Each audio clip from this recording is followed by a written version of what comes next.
Card போட்டு lead கொடுத்தாங்க போறியா அப்பா சாமி டே இதையே நாங்கள் 30 மணி நேரம் பார்த்த மாதிரி ஒரு ஃபீலிங்கு. இதில் நீங்கள் செகண்ட் பார்ட்டா அப்படின்றது டைரக்டர் மாருதியை பார்த்து நம்ம கேட்கணும்னு தோணுச்சு. ஆற்றுவாயா, ஆனால் அங்கே விஷயம் ஒன்றுமே இருக்காது. அந்த மாதிரி இந்த மாருதியும் ஆற்றிட்டு படத்தில் ஒன்றுமே இல்லாமல் பண்ணிட்டார். தாத்தா பேரன் தேடி போகிற கதை தான்.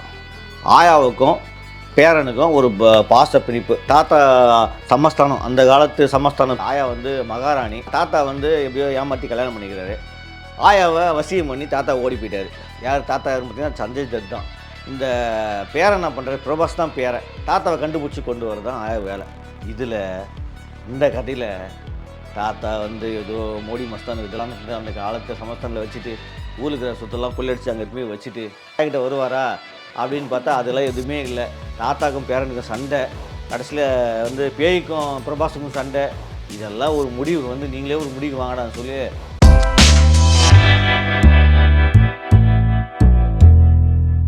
ராஜா ஷாப் தமிழில் பார்த்திங்கன்னா ராஜா சார், இந்த படத்தை பற்றி தான் பார்க்க போகிறோம். இந்த படம் இப்போ தான் பார்த்துட்டு வந்தோம். பிரபாஸ் வந்து ரொம்ப பிடிக்கின்றதுக்கு காரணம்னா அவர் ராஜமௌலியோடு சேர்ந்த படம் தான். பாகுபலி 1, 2 இதெல்லாம் வந்து இந்தியா லெவலில் ஒரு சூப்பர் ஸ்டார் அந்தஸ்தை பிரபாஸுக்கு கொடுத்தது. ஆனால் அதுக்கு போதாத நேரம் என்னன்னு தெரியல அவருக்கு. அதுக்கப்புறம் வந்து எல்லா படங்களும் உப்புமா கெடுக்கட்ட உப்புமா படங்களையும் நடித்து அவ்வளோ மொக்கம் வாங்கிட்டார். சமீபத்தில் ஒரு மனுஷன் பாருங்கள், பாகுபலி மாதிரி ஒரு இட்டு கொடுத்தாரு. அதுக்கப்புறம் அந்த மாதிரி அதுக்கு அடுத்து ஈக்குவலாக இல்லை அடுத்து இன்னும் நல்ல படம் சொல்கிற அளவுக்கு ஒரு படமும் பிரபாஸ் பண்ணல. இப்போ லாஸ்ட்டாக இந்த ராஜா சாப் கூட பார்த்திங்கன்னா அவ்வளோ கேவலமான ஸ்க்ரீன் ப்ளே, கேவலமான படமாக தான் இருந்தது. இந்த 3 மணி நேரம் 3 நிமிஷத்தை நம்ம 30 மணி நேரம் கடந்த மாதிரி ஒரு ஃபீலிங்கோடு தெறிக்கடிச்சு வெளியே ஓடி வந்தோம். அதுலேயும் கிளைமேக்ஸில் போட்டாங்க பாரு, ஒரு எண்டு கார்டு போட்டு லீடு கொடுத்தாங்க போறியா அப்பா சாமி டே இதையே நாங்கள் 30 மணி நேரம் பார்த்த மாதிரி ஒரு ஃபீலிங்கு. இதில் நீங்கள் செகண்ட் பார்ட்டா அப்படின்றது டைரக்டர் மாருதியை பார்த்து நம்ம கேட்கணும்னு தோணுச்சு. இயக்குனர் மாருதி வந்து இந்த ட்ரைலர் லான்ச், ஆடியோ லான்ச்லாம் பயங்கரமாக பேசியிருந்தார். இந்த படம் பாருங்கள் பிரபாஸுக்கு வேறு லெவல் படமாக இருக்கும், இந்த படத்தில் ஒன்று இருக்குதுங்க, அப்படி உங்களுக்கு திருப்தி படத்தில் என்ன வந்து கேளுங்க அப்படிலாம் சவால் விட்டுருந்தார். அதிகமாக பேசுகிறவங்க ஒழுங்காக படம் பண்ண மாட்டாங்கன்னு நமக்கு நல்லா தெரியும். ஏன்னா நம்ம பிரசாத் லெவல் அடிக்கடி ஈவெண்ட்டில் பார்ப்போம், ஆற்றுவாயா, ஆனால் அங்கே விஷயம் ஒன்றுமே இருக்காது. அந்த மாதிரி இந்த மாருதியும் ஆற்றிட்டு படத்தில் ஒன்றுமே இல்லாமல் பண்ணிட்டார். தாத்தா பேரன் தேடி போகிற கதை தான். ஆயாவுக்கும் பேரனுக்கும் ஒரு பாச பிணிப்பு. தாத்தா சமஸ்தானம், அந்த காலத்து சமஸ்தானம். ஆயா வந்து மகாராணி, தாத்தா வந்து எப்படியோ ஏமாற்றி கல்யாணம் பண்ணிக்கிறாரு. ஆயாவை வசியம் பண்ணி தாத்தா ஓடி போயிட்டார். யார் தாத்தா யாருன்னு பார்த்தீங்கன்னா சஞ்சய் தத் தான். இந்த பேரன் என்ன பண்ணுறாரு, பிரபாஸ் தான் பேரன். தாத்தாவை கண்டுபிடிச்சி கொண்டு வரது தான் ஆயா வேலை. இதில் இந்த கதையில் தாத்தா வந்து ஏதோ மோடி மஸ்தான் இதெல்லாம் கற்றுக்குன்னு பேயெல்லாம் ஓட்டுறன்னு பேயை ஓட்டி அதுக்கப்புறம் அவர் இதை சமஸ்தானத்தை இந்த காட்டுக்குள்ளேயே ஒரு சமஸ்தானத்தை அந்த காலத்தை சமஸ்தானில் வச்சுட்டு ஊருக்கு சுத்தெல்லாம் கொள்ளடிச்சு அங்கே போய் வச்சுட்டு கடைசியில் ஆயாவை எப்படியோ தாத்தா தேடி போனோம். பார்த்தா தாத்தா மருகாய் ஆவியை சுற்றி அப்புறம் ஆவியை சுற்றிட்டு சரி ஆயா வந்து பழிவாங்க போகிறார் தாத்தா, இல்லை தாத்தா வந்து நல்லா திருந்தி ஆயாக்கிட்ட வருவாரா அப்படின்னு பார்த்தா அதெல்லாம் எதுவுமே இல்லை. தாத்தாக்கும் பேரனுக்கும் சண்டை, கடைசியில் வந்து பேய்க்கும் பிரபாஸுக்கும் சண்டை.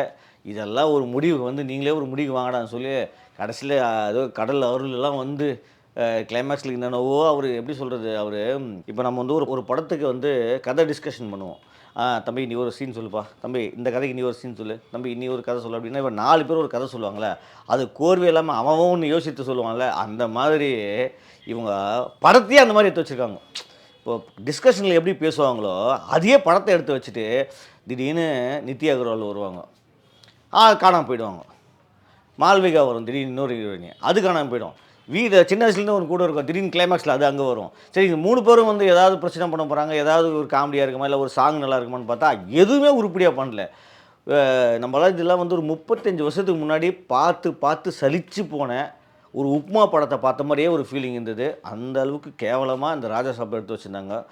தமன் வந்து ஒரு நல்லா தான் பண்ணுவார், மியூசிக் நல்லா இருக்குது, ஆனால் சாங்கெல்லாம் நம்ம மனசில் சுத்தமாக விடல. நமக்கு முதல் சீன்லேயே தெரிஞ்சு போச்சு இந்த பிரபாஸ் படம் உருப்படாது. காரணம் என்னென்னா அந்த முதல்ல ஒரு ஃபைட் வரும், அந்த பைக் ஃபைட்டு, அதிலே வந்து நடக்கிறது ஸ்டைல் பார்க்குறது இதெல்லாம் வந்து எப்படி சொல்கிறது, இதெல்லாம் ஓகேப்பா நாங்கள்லாம் பார்த்துட்டோம். இது பிரபாஸை வந்து மாஸ் ஹீரோவாக காமிச்சிட்டு படத்துக்கு மாஸ் ஹீரோவாக காமிப்பீங்க, சீனு மாசாவை காமிப்பீங்க, கதை எங்கப்பான்னு கேட்டால் வெறும் மாஸ்லேயே படத்தை ஓட்டிடலான்னு அவர் பண்ணி கதை சொல்லி ஏமாற்றிருக்காரு பிரபாஸை.